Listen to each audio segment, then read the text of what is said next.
मैं माँ धूमावती की साधना आराधना उपासना लगभग 11 वर्षों से कर रहा हूँ मैं।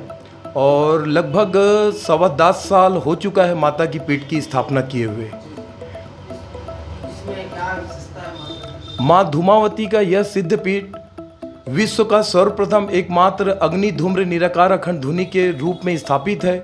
और माता का इस स्वरूप में मेरे को दर्शन होता था साधना के दौरान। और हमने कई बार मूर्तियां स्थापना करने का प्रयास किया, जिसमें हम विफल रहे। और जब हमें आत्मज्ञान हुआ कि हमें अग्नि धूम्र निराकार अखंड धुनी के रूप में स्थापित करना है, और उसमें हम प्रयास में सफल रहे। यहाँ ये धारणा है महाराज की महिलाओं को आना वर्जित है, ये बात कितनी सच्चाई है? कोई भी अपनी माँ को पूजेगा तो माँ कृपा और आशीर्वाद देगी।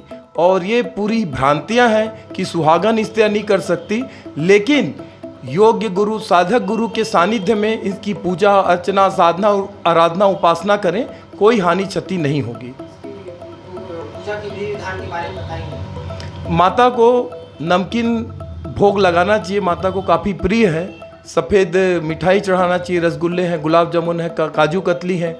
सफ़ेद वस्त्र चढ़ाना चाहिए। माला में स्फटिक की माला है, चंदन की माला है, मोतियों की माला है, रुद्राक्ष की माला है, ये माता को अर्पित करना चाहिए।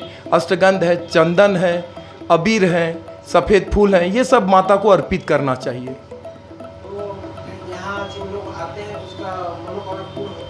हाँ, जो भी हताश और निराश लोग होते हैं, समस्त प्रकार के मंत्र जाप स्तोत्रम पाठ हवन पूजन, उसके बाद भी जिनकी मनोकामनाएं पूर्ण नहीं होती हैं, तो अपने समस्या निवारण के लिए मन वांछित फल प्राप्ति के लिए माँ धूमावती अंतिम उपाय है। और आते हैं जिस मनोकामना से, तो लगभग 70-80% लोगों की मनोकामनाएं पूर्ण होती हैं।